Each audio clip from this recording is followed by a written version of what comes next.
Public TV news బులెటిన్ల ముందుగా headlines.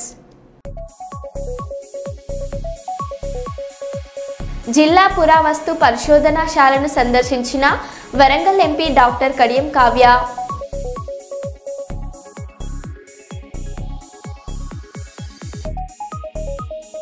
ఢిల్లీలోని రోహిణి ప్రాంతంలో భారీ ఎన్కౌంటర్.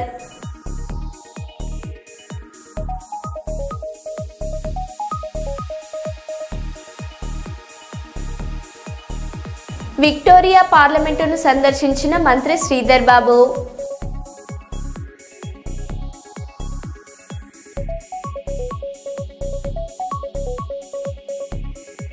మెదక్ జిల్లా తుఫ్రాన్ టోల్గేట్ వద్ద భారీగా పట్టుబడిన గంజాయి.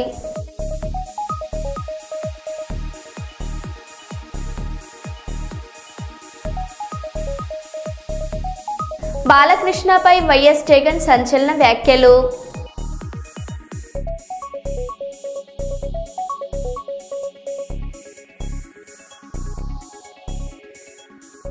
ఇక వివరాల్లోకి వెళ్తే, హన్మకొండ జిల్లా భీమరదేవరపల్లి మండలంలోని గురుకుల పాఠశాలలో 10వ తరగతి విద్యార్థిని ఆత్మహత్య చేసుకుంది. దీపావళి సెలవుల తర్వాత ఇవాళ ఉదయం తిరిగి పాఠశాలకు వచ్చింది. ఈ క్రమంలో విద్యార్థిని ఆత్మహత్యకు పాల్పడినట్లు తోటి విద్యార్థులు తెలిపారు. ఆత్మహత్యకు గల కారణాలు ఇంకా తెలియాల్సి ఉంది. పోలీసులు కేసు నమోదు చేసి దర్యాప్తు చేస్తున్నారు.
శ్రీకాకుళం జిల్లా మూల్యపుట్టి మండలం నేలబంతు జీటీడబ్ల్యూ ఏజీహెచ్ పాఠశాలలో పాతపట్నంకు చెందిన రామరాజు చారిటబుల్ ట్రస్ట్ అధ్యక్షులు జాతీయ ఉత్తమ ఉపాధ్యాయ అవార్డు గ్రహీత పారశెల్లి రామరాజు ఆధ్వర్యంలో రాష్ట్ర ఉత్తమ ఉపాధ్యాయ అవార్డు గ్రహీత స్వచ్ఛాంధ్ర అవార్డు గ్రహీత పాఠశాల ప్రధాన ఉపాధ్యాయురాలు అయిన బూరవెల్లి విజయభారతికి రామరాజు విద్యా పురస్కారం ప్రదానం మరియు సన్మానం చేయడం అయినది. రామరాజు అభినందన పురస్కార ప్రదానం జిల్లా ఉత్తమ ఉపాధ్యాయ అవార్డు గ్రహీతలు సవర గంగారావుకి, గీదెల గిరిజ పద్మావతికి రామరాజు అభినందన పురస్కారం ప్రదానం మరియు సన్మానం చేయడమైనది. నీతి కథలు పోటీలు విద్యార్థులకు నీతి కథలు పోటీలు నిర్వహించి గెలుపొందిన వారికి ట్రస్ట్ తరపున జ్ఞాపికలు బహుకరించడమైనది. ముఖ్య అతిథులుగా ఏటీడబ్ల్యూఓ పుల్లేటి కుర్తి సూర్యనారాయణ, మండల విద్యాశాఖ అధికారి, రాష్ట్ర ఉత్తమ ఉపాధ్యాయ అవార్డు గ్రహీత మల్లారెడ్డి పద్మనాభం, జాతీయ ఉత్తమ ఉపాధ్యాయ అవార్డు గ్రహీత వల్లభ మల్లయ్య గారు, రాష్ట్ర ఉత్తమ ఉపాధ్యాయ అవార్డు గ్రహీత లింగాల సంజీవరావు హాజరయ్యారు. ముఖ్య అతిథులుగా ఈ సందర్భంగా మాట్లాడారు. నేలబంతు కోరితే నా హితులు, సన్నిహితులు, స్నేహితులు ఆఫీసులో ఉండేవారు కొంతమంది పక్కన తీసుకెళ్లి నీకేం పొరలేదా, ఇంత మంచి పేరుతో అలాంటి స్కూల్కి వెళ్తున్నావేంటి, ఆ స్కూల్కి ఉన్న పేరేంటో తెలుసా, ఆ స్కూల్కి వెళ్తే సస్పెండ్ అయిపోతారు, లేదా సస్పెండ్ అయిపోయిన వాళ్ళు ఆ స్కూల్ వేస్తారు. షాక్ అసలు యాక్చువల్లీ 2019 నేలబంతు సిచ్యువేషన్. సరే, దేవుడి దయ వల్ల ఓపిక ఉంది, చాలా మంది తాలూకా పెద్దల తాలూకా ఆశీస్సులు ఉన్నాయి, మనవంటి ఏదో తెలిసినటువంటి వ్యక్తులు ఉన్నారు. వీటన్నిటితో ఈ ధైర్యంతోనే నేలబంతులు ఆ రోజు కాస్త భయంగానే అడుగుపెట్టడం జరిగింది. అప్పటికే తిత్లీ తుఫాన్ వచ్చి ఈ మీద షెడ్ లేదు, దయనీయమైన స్థితిలో అక్కడ ఒక పాత వంటగది మొత్తం అంటే తుఫాను వల్లేమో స్కూల్ తాలూకా ఇన్ఫ్రాస్ట్రక్చర్ అంతా అంతకు ఒక 4-5 ఏళ్ళ ముందు చాలా బాగుండదు నేలబంతు, నేను విన్నాను. బట్ ఒక 4-5 ఏళ్ళ పీరియడ్ లో స్కూల్ తాలూకా పరిస్థితి చాలా అసలు మైనస్ లోకి వెళ్ళిపోయింది. అటువంటి పరిస్థితుల్లో లక్కీగా నాడు నేడు రావడం, చెయ్యాలనే తపన, దీన్ని ఒక అద్భుతమైన స్కూల్గా మార్చాలి. అప్పటికే మన పాఠశాలలో పిల్లలు జాయిన్ చేయడానికి ఈ సరౌండింగ్ విలేజ్లో ఎవరికి విల్లింగ్ ఉండేది కాదు. రీజన్ ఏంటంటే గతంలో ఏవో జరిగినాయి, ఎక్కడేదో దయ్యాలు ఉన్నాయి, అవి ఉన్నాయి, ఇవి ఉన్నాయి, రకరకాల మూఢనమ్మకాలు క్రియేట్ చేసేసి పాఠశాల మీద పూర్తిగా ఒక చట్టాన్ని బిగించేశారు. సో ఆ పరిస్థితుల్లో వచ్చిన నాడు నేడుని వినియోగించుకొని ఓ ప్లానింగ్ ప్రకారం ఎంటైర్ డిస్ట్రిక్ట్ లో, ఎంఈఓ గారు కూడా చాలా స్కూల్ చూసే ఉంటారు, ఎంటైర్ డిస్ట్రిక్ట్ లో ఒక నాడు నేడులో ఇన్ని వర్క్స్, ఇన్ని అద్భుతమైన వర్క్స్ అది చెప్తే ఒక పెద్ద లిస్టే ఉంటుంది. ఈ స్కూల్లో జరిగిన వర్క్స్ నాకు తెలిసి ఇంకా ఎక్కడ అన్ని ఎక్కువ జరిగి ఉండవు. రీజన్ ఏంటంటే అప్పుడు ఉండేటువంటి వెంటనే నేను వచ్చిన వెంటనే కథకాలానికి ప్రెసిడెంట్ గారు రావడం,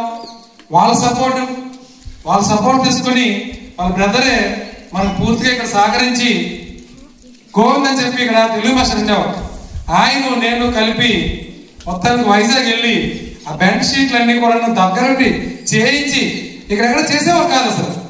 సో ఆ మెకానిక్స్ తీసుకొచ్చి ఆ షీట్స్, అలాగే మొత్తం బిల్డింగ్ అంతా ఇదైపోయింది, ఫ్లోరింగ్ అంతా. సో అప్పుడు విజయ కంపెనీ చైర్మన్ వాళ్ళ అమ్మాయి ఇప్పుడు ఎంత అయిపోయిందా? ఎస్. సో ఆ చైర్మన్ తాలూకా వాటర్ పైపులు అవన్నీ ఉంటే, మోటార్ ఉంటే తీసుకొచ్చి ఇసుక నీరు డంప్ చేసి మరి జీవితంలో ఇంకెక్కడ కూడా ఈ స్కూల్ ఎటువంటి ఇబ్బందులు రాకూడదని చెప్పి, అలాగే ఓ 20 ల్యాబరేటరీలు, ఓ 20 బాత్రూమ్లు, ఇంజనీరింగ్ తోని ఈయనతోని గొడవపడి రిస్క్ అయితే అవ్వని చెప్పి నాడు నేడులో ఎక్కడ వంటగది రినోవేషన్ తప్పించి కొత్త కన్స్ట్రక్షన్ కి ఆర్డర్ లేదు. త్రూ అవుట్ స్టేట్ లో నాడు నేడు వర్క్స్ లో వంటగదిని ఇచ్చేసి కొత్త వంటగది నిర్మించిన ఏకైక స్కూల్ ఒక్క నేల ఉంటే తీసేసి, అంటే చూడగానే ఏ బ్లాక్ ఆ బ్లాక్, అది టీచింగ్ బ్లాక్, ఇది డార్మెంటరీ బ్లాక్, అది టాయిలెట్స్, అది వంటగది, పక్కన డైనింగ్, ఆ పాడుపడిపోయిన రూమ్స్ అవి వాటన్నిటికీ కూడా మళ్ళీ కొత్త కిటికీలు, కొత్త తలుపులు తీసుకొచ్చి రెనోవేట్ చేయించి స్కూల్ కి ఒక రూపాన్ని తీసుకురావడంలో ఆ రోజు నాడు నేడు చాలా ఉపయోగపడింది. దాని ద్వారా స్కూల్ కి కావాల్సిన ఇన్ఫ్రాస్ట్రక్చర్ రెడీ చేస్తాం. సో బాధ్యత అయిపోయింది. ఇక రెండో బాధ్యత ఉంది, ఏంటి? స్కూల్ ఎంత బాగా తయారైంది ఎవరు తెలుస్తుంది? ఈ స్కూల్లో ఉన్న వాళ్ళకి తెలుస్తుంది, బయట ఎవరికి తెలియదు. అప్పుడు నా అదృష్టం కొద్దీ జైపురంలో ఒక చిన్న ఇష్యూ జరగబట్టి కర్నూలు జిల్లా చిన్ని టేకూరు వద్ద జరిగిన బస్సు ప్రమాదంలో గాయపడిన వారిని రాష్ట్ర హోంమంత్రి అనిత, రవాణా శాఖ మంత్రి రాంప్రసాద్ రెడ్డి పరామర్శించారు. కర్నూలు ప్రభుత్వ ఆసుపత్రిలో చికిత్స తీసుకుంటున్న వారిని మంత్రులు పరామర్శించి వారి పరిస్థితిని వైద్యులకు అడిగి తెలుసుకున్నారు. క్షత్రగాత్రులకు మెరుగైన వైద్యం అందించాలని ఆదేశించారు. ఈ కార్యక్రమంలో డీజీపీ హరీష్ గుప్తా, ఎమ్మెల్యేలు గౌరు చరితారెడ్డి, దస్తగిరి ఉన్నారు.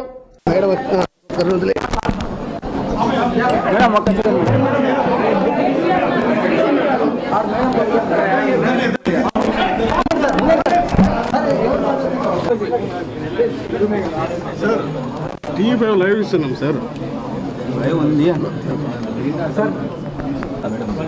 అయితే అయిపోయింది. మీరు ఇచ్చిన మాకు ఏం లేదు కదా.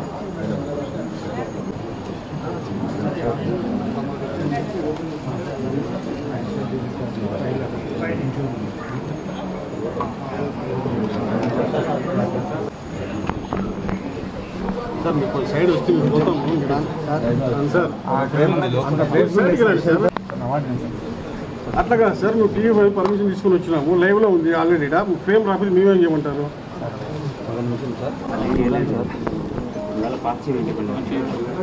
సార్ లోపల పాస్ చేయండి, లోపల పాస్ చేయండి.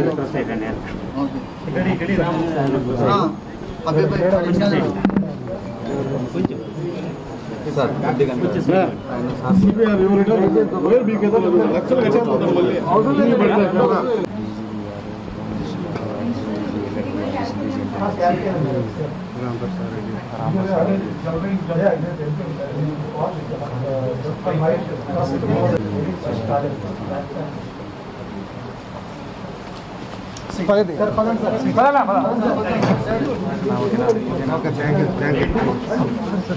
ఇప్పుడే ఒక విషయం అయిపోయింది సార్. మేము కూడా ఏదో కొత్త పేరు కొంచెం వెనక్కి తీసుకున్నా. ఓకే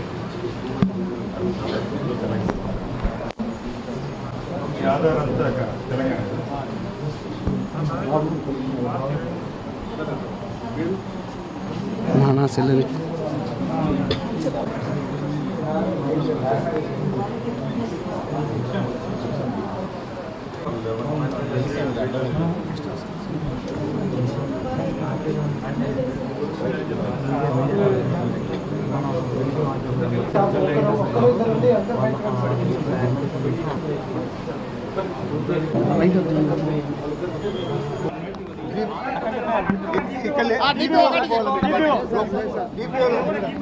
డిపిఓ చెప్పారు మేడం, చెప్పారు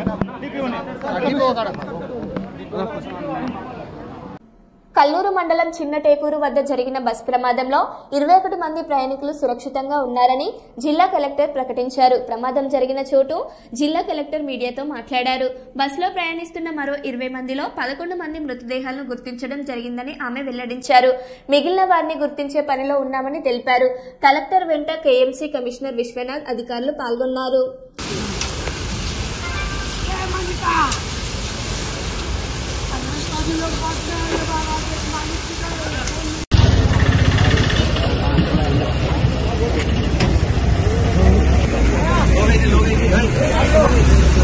भजन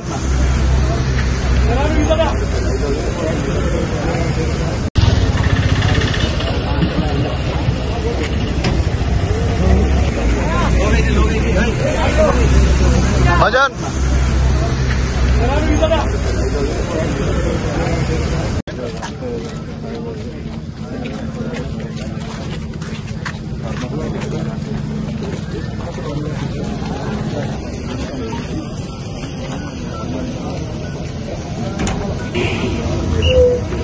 కాకినాడ జిల్లా పిఠాపురం నియోజకవర్గం నుంచి శ్రీనివాసరెడ్డి మరియు ఈశ్వర్ రెడ్డి అనే వ్యక్తులు వైజాగ్ మరియు కాకినాడ జిల్లాల నుండి వివిధ పరిసర ప్రాంతాల్లో నుంచి కొంతమంది అధికారులు అండదండలతో వారి అనుచరులతో కుళ్ళిన చికెన్ వ్యర్థాలను తరలిస్తున్నారని, వారి అనుచరులను అడుగడుగునా వాటిని చేపల చెరువులకు, చేపలకు మేతగా మరియు ఫ్యాక్టరీలకు ఎక్స్పోర్ట్ చేస్తున్నారని అన్నారు. పిఠాపురం నుండి ఎఫ్కే పాలెం అన్పర్తి మీదుగా రాత్రి 7 గంటల సమయంలో ఏపీ 39 UZ 4777 బొలోరో వెహికల్లో కుళ్ళిన చికెన్ వ్యర్థాలను చేపల చెరువులకు వేసి భూమి యొక్క సారాన్ని, వాటర్ని కాలుష్యం చేస్తున్నారు.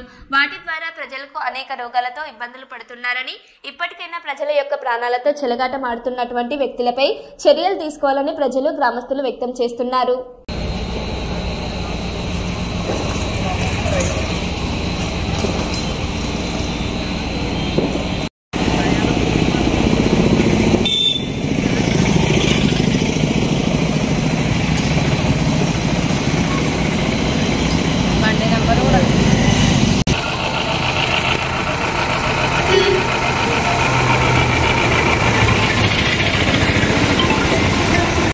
జే బ్రాండ్ మద్యంపై వైఎస్ఆర్సీపీ బహిరంగ చర్చకు రావాలి. వైఎస్ఆర్సీపీ ప్రభుత్వంలో జే బ్రాండ్ పేరుతో మద్యం అమ్మకాలతో ప్రజల ప్రాణాలను హరించిందని, దమ్ముంటే బహిరంగ చర్చకు రావాలని టీడీపీ యువ నాయకుడు గౌరు జనార్దన్ రెడ్డి, పెరుగు పురుషోత్తం రెడ్డిలు వైఎస్ఆర్సీపీ పార్టీ నాయకులకు పిలుపునిచ్చారు. నగదుతో మద్యాన్ని అమ్మకాలు చేసిన వైఎస్ఆర్సీపీ కూటమి ప్రభుత్వం మద్యాన్ని ఆన్లైన్ అమ్మకాలను చేపడుతుందంటూ నంద్యాల చెక్పోస్ట్ దగ్గర ఉన్న దివ్య మద్యం షాప్ దగ్గర క్యూఆర్ కోడ్ చేసి మీడియాకు వివరించారు. కర్నూలు ప్రజలు వేలాది మంది వైఎస్ఆర్సీపీ హయాంలో మద్యం తాగేందుకు తెలంగాణకు వెళ్లి రోడ్డు ప్రమాదాల్లో మృతి చెందారని, వైఎస్ఆర్సీపీ జే బ్రాండ్ మద్యం వల్ల అనేక మంది అవయవాలు దెబ్బతిన్నాయని ఆరోపించారు. అందరికీ నమస్కారం.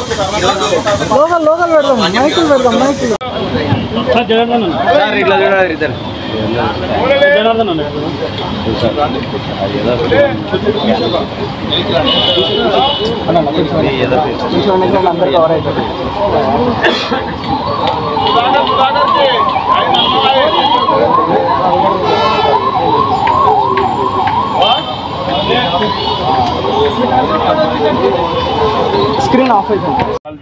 కల్తీ మద్యం అని ఈరోజు వైసీపీ ఒక తప్పుడు ప్రచారం చేస్తుంది. అందులో భాగంగా ఈరోజు మన కర్నూలు కార్పొరేషన్ నందు మన గౌరు చరితమ్మ గారి తనయుడు జనార్దన్ రెడ్డి గారు వచ్చి ఇక్కడ పరిశీలించడం జరిగింది. అన్నీ అతడు జనార్దన్ రెడ్డి వివరించినారు. ఇదే కాక మేము కూడా పత్రికా సోదరులకు చెప్పేది ఒకటే, దయచేసి మీకు వైసీపీ నాయకులను కూడా ఇక్కడికి తీసుకొచ్చి ప్రతి షాప్ చెక్ చేయించండి, ఎక్కడన్నా తప్పు ఉంటే నేను నిరూపించమనండి. అంతేగాని కల్తీ మద్యం అని ఇంట్లో కూర్చొని వాళ్ళు చేసిన పచ్చ కెమెరాలలో లోకం వల్ల పచ్చగా కనపడుతుంది అన్నట్ల వాళ్ళు కల్తీ మద్యం తాపి అమ్మించి ప్రజల ప్రాణాలు మానాలు అన్నీ దోచుకున్నారు. ఈరోజు డిజిటల్ పేమెంట్ ఇప్పుడు చూడండి, ఇక్కడ మీకు కొట్టిస్తాము ఈ డిజిటల్ పేమెంట్ శబ్దం కూడా మీరు వింటారు. వైసీపీ గవర్నమెంట్లో ఎప్పుడన్నా ₹1 డిజిటల్ పేమెంట్ చేసినారా? అంటే దొంగ మందు అమ్మినారు కాబట్టి డబ్బులు కూడా దొంగతనంగా వసూలు చేసుకున్నారు. అంతకు తప్పితే దయచేసి మానుకోండి. మీ ద్వారా మా వాళ్ళందరికీ తెలియజేసేది ఏమంటే, మీరు ఎక్కడన్నా కల్తీ మద్యం ఉందని వచ్చి నిరూపించండి, దానికి మేము కూడా బాధ్యత వహిస్తాం. అంతేగాని ఊకే కల్తీ మద్యం అని తప్పుడు ప్రచారం మానుకోండి. ఎప్పుడైనా సరే షాపులు తెరిచిన టైం ఉదయం 10 నుంచి రాత్రి 10 గంటల వరకు మీరు ఏ షాప్ అయినా సరే వచ్చి చెక్ చేయొచ్చు. కల్తీ మద్యం దొరికిందంటే దానికి మేము బాధ్యత వహిస్తాం. అంతేగాని ప్రభుత్వాన్ని ఊకే కించపరిచే విధంగా ప్రభుత్వ పెద్దలను అవమానపరిచే విధంగా మాట్లాడొద్దు. కాబట్టి త్వరలోనే మీకు ఇంకా మళ్ళీ స్థానిక సంస్థల ఎన్నికల్లో కూడా మీకు బుద్ధి చెప్తారు. దగ్గరకు వచ్చింది, ఎక్కువ రోజులు లేదులేమ్మా, ఒక 3 నెలలు 4 నెలలు ఉండండి. అది కూడా మీకు ఇప్పుడు ఇంకా పెళ్లి జరిగింది, శోభనం జరుగుతుంది. దయచేసి కొన్ని రోజులు ఇంకా ఓపిక పట్టండి. ఏం బాధపడాల్సిన అవసరం లేదు. వైసీపీ నాయకుల వల్ల మీరు వద్దని మేము వస్తాం ప్రజల్లోకి. ఒక 3 నెలలు వస్తే అప్పుడు నిజంగా మేము ఈ 16 నెలలు 18 నెలలు ఏమైనా తప్పులు చేసింటే ప్రజలు మమ్మల్ని నిలదీస్తారు. అప్పుడు మేము దానికి బాధ్యత వహిస్తాం. అంతేగాని మీ ఇష్టం వచ్చినట్లు ఇంట్లో కూర్చొని ఏదో ఒకటి దొరికిందిలే మాట్లాడాలా, చంద్రబాబు నాయుడును పవన్ కళ్యాణ్ను విమర్శించాలని ఒక తప్పుడు ఆలోచన మానుకోండి. ఏమైనా తప్పులుంటే ఎత్తి చూపించండి. మేము కూడా నిజంగా మీరు తప్పులు ఎత్తి చూపిస్తే మేము కూడా దాన్ని సర్దుకుంటామని ఈ సందర్భంగా తెలియజేస్తున్నాం. సమాజంలోని నిరుపేద కుటుంబాలలో వృద్ధులు కాకుండా ఆర్థికంగా చేతనందించే సామాజిక పెన్షన్ అర్హులైన నిరుపేద వృద్ధులకు మంజూరు చేయాలని రోజా మహిళా ఐక్య సంఘం అధ్యక్షురాలు మిసాల సుమలత కోరారు. బుధవారం రోజున సాయంకాలం మున్సిపల్ కార్పొరేషన్లో అర్హులైన వృద్ధులకు పెన్షన్ కొత్తగా ఇవ్వాలని, తొలగించిన పెన్షన్లను పునరుద్ధరించాలని కోరుతూ మేనేజర్ చిన్నరాముని కలిసి వినతి పత్రం అందజేశారు. ఈ సందర్భంగా రోజా మహిళా ఐక్య సంఘం అధ్యక్షురాలు మిసాల సుమలత మాట్లాడుతూ వృద్ధులకు పెన్షనే జీవనాధారమని, అనారోగ్య సమస్యలకు ఆసరాగా పెన్షన్ డబ్బు ఉంటుందని తెలిపారు.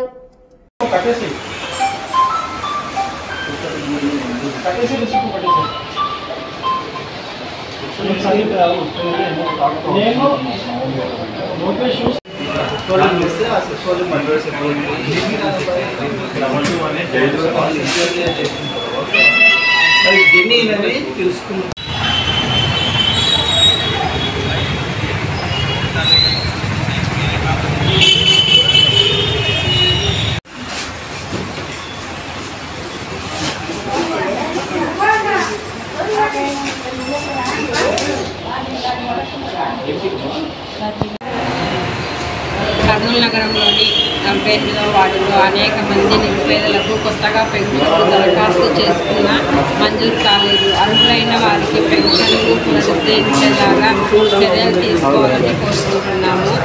ఆంధ్రప్రదేశ్ రాష్ట్ర ప్రభుత్వం అర్హులైన వృద్ధులకు, వితంతువులకు, ఒంటరి మహిళలకు, మానసిక వికలాంగులకు పెన్షన్ మంజూరు చేయాలని మేనేజర్ చిన్నరాము సార్ గారికి వినతి పత్రం ఇవ్వడం జరిగింది. సూపర్ స్పెషాలిటీ అమీలియా హాస్పిటల్లో పేదలకు అందుబాటు ధరలతో వైద్యం అందిస్తున్నామని మేనేజింగ్ డైరెక్టర్ తెలిపారు. కేంద్ర రాష్ట్ర ప్రభుత్వాలు వస్తు సేవ పన్ను తగ్గింపు అందరికీ ఉపయోగకరమని, అడ్వాన్స్ టెక్నాలజీ పరికరాలతో క్యాన్సర్ నిర్మూలనకు అమీలియా హాస్పిటల్ సంసిద్ధమని ఎండీ ఉందన్నారు.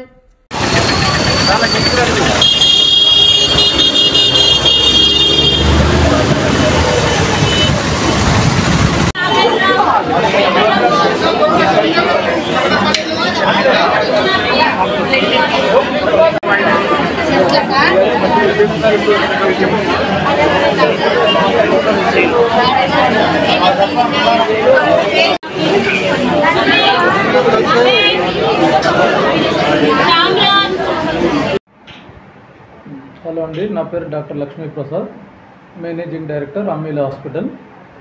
ఈరోజు క్యాన్సర్ అనేది ఒక అత్యంత ముఖ్యమైన జబ్బుగా ఉంది. సో పేషెంట్లకు క్యాన్సర్ వచ్చినప్పుడు దాని వైద్యానికి కీమోథెరపీకి అయితేనేమి, రేడియోథెరపీకి అయితేనేమి, ఆపరేషన్కి అయితేనేమి చాలా ఎక్కువ ఖర్చు అవుతుంది. సో కీమోథెరపీ మందులు అయితే ఒక్కొక్క ఇంజెక్షన్ లక్షల్లో కూడా ఉంటాయి ఒక్కొక్కసారి. సో కీమోథెరపీ మందులు ఒకసారి వాడితే కూడా సరిపోతుంది. సో కొన్నిసార్లు ఏమవుతుందంటే కీమోథెరపీ మందులు 6 సైకిల్స్ అంటే 6 వారాలు అంటే సైకిల్ లాగా 6 వారాలుగానే వాడాల్సి రావచ్చు. కొన్ని బ్రెస్ట్ క్యాన్సర్ అట్లా వాటి జబ్బుల్లో అయితే వాటిలో అయితే కీమోథెరపీ మందులు జీవితాంతం వాడాల్సి ఉంటుంది. సో జీవితాంతం వాడాల్సి ఉంటుంది కాబట్టి సో క్యాన్సర్ వైద్యం మీద కేంద్ర ప్రభుత్వం GST తగ్గించి 12% ఉన్న GSTని 5% తీసుకొని రావడం వల్ల ఇప్పటి నుంచి ఖచ్చితంగా క్యాన్సర్ మందులు వాటి రేటు తగ్గే అవకాశం ఉంది. సో ఆ బెనిఫిట్లో భాగంగా ఈరోజు కర్నూలు డ్రగ్ ఇన్స్పెక్టర్ వాళ్ళు చేసిన కార్యక్రమం చాలా గర్వించదగ్గ కార్యక్రమం. అది ప్రజలకు అది ఎంతో యూస్ఫుల్. సో దాంట్లో మాకు అవకాశం కల్పించే డ్రగ్ ఇన్స్పెక్టర్ వాళ్ళు మాకు అవకాశం కల్పించి మాకు ఒక స్టాల్ ఏర్పాటు చేసుకొని ప్రజల్లో అవగాహన పెంచేదానికి ఈ మంచి అవకాశం ఇచ్చినందుకు మేము వారికి డ్రగ్ ఇన్స్పెక్టర్ వాళ్ళకి మనస్ఫూర్తిగా ధన్యవాదములు తెలుపుతున్నాము. ఈ సందర్భంగా ప్రజలను కోరుకునేది ఏమంటే కీమోథెరపీ మందులు ఇప్పుడు క్యాన్సర్కి అమీలియా హాస్పిటల్లో ఆరోగ్యశ్రీ ద్వారా కీమోథెరపీ మందులు మనం వీలైనంత వరకు ఫ్రీగానే ఇస్తున్నాం. అమీలియాలో క్యాన్సర్ వైద్యము అది రేడియోథెరపీ అయితేనేమి సర్జరీ అయితేనేమి కీమోథెరపీ అయితే ఫ్రీగా ఇస్తున్నాం. కానీ ఒక్కొక్కసారి ఆరోగ్యశ్రీ రాని జబ్బుల్లో కానీ AI కళ్లద్దాల ద్వారా అందులు కళ్లల్లో వెలుగులు ప్రసారిస్తాయని శ్రీకాకుళం శాసనసభ్యులు గొండు శంకర్ అన్నారు. శ్రీకాకుళం జేమ్స్ మెడికల్ కళాశాలలో అచల హెల్త్ సర్వీసెస్ వారి సహకారంతో పూర్తి అందులకు AI కళ్లద్దాలను పంపిణీ చేశారు. ఈ కార్యక్రమానికి ముఖ్య అతిథిగా జిల్లా కలెక్టర్ స్వాపినిల్ దినకర్ పుండకర్ పాల్గొని ఈ కార్యక్రమంలో ఎమ్మెల్యే శంకర్ మాట్లాడుతూ AI కళ్లద్దాల ద్వారా చూపును కల్పించవచ్చని పేర్కొన్నారు. KFRC ద్వారా మరిన్ని మెరుగైన ఆరోగ్య సేవలు సామాన్యులకు అందుబాటులో ఉండే విధంగా జేమ్స్ యాజమాన్యం చర్యలు తీసుకోవాలని కోరారు.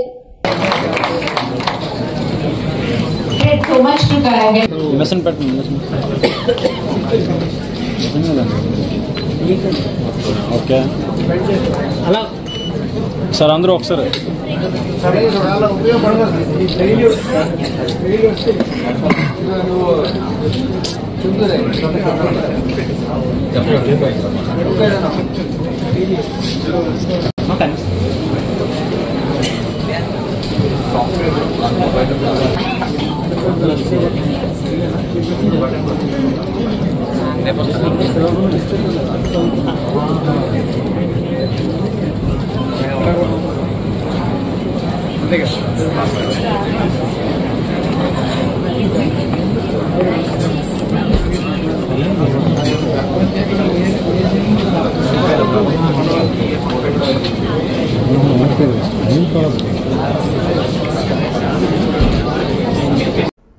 ముంబై వెస్ట్ జోగేశ్వర్లోని జేఎంఎస్ బిజినెస్ సెంటర్లో పెద్ద ఎత్తున వ్యాపించిన మంటలు. పై అంతస్తులో కొంతమంది వ్యక్తులు చిక్కుకున్నట్లు సమాచారం.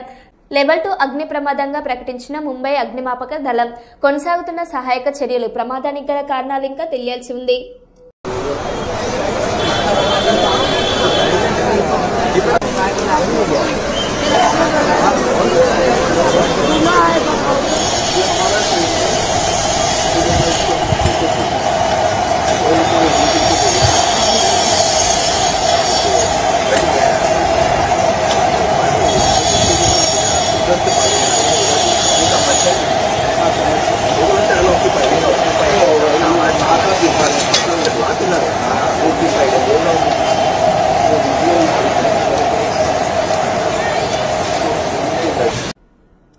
మంటల్లో దగ్ధమైన 2 బస్సులు. ఆంధ్రప్రదేశ్ రాష్ట్రంలో 2 బస్సులు దగ్ధమైన సంఘటన చర్చనీయాంశం అయింది. ఓవైపు ఉమ్మడి కర్నూలు జిల్లా పాణ్యం నియోజకవర్గం కల్లూరు మండలం చిన్నటేకూరు గ్రామ పరిధిలో జరిగిన ప్రమాదంలో 19 మందికి పైగా మంటలలో దగ్ధమయ్యారు. మరోవైపు తిరుపతి జిల్లా పెళ్లికూరు మండలం పెన్నిపల్లి గ్రామ సమీపాన జాతీయ రహదారిపై మరో బస్సు దగ్ధమైంది. అక్కడ కూడా చాలా వరకు భారీ ప్రమాదమే జరిగింది. ఆంధ్రప్రదేశ్ రాష్ట్రంలో 2 బస్సుల మంటల్లో కాలి బూడిద కావడంతో పాటు 19 మందికి పైగా సజీవ దహనం సంఘటన యావత్ దేశాన్ని దిగ్భ్రాంతిని గురించి చేసినట్లు అయింది. కర్నూలు జిల్లా అండ్ తిరుపతి జిల్లా అగ్ని ప్రమాదానికి గురైన 2 బస్సులు.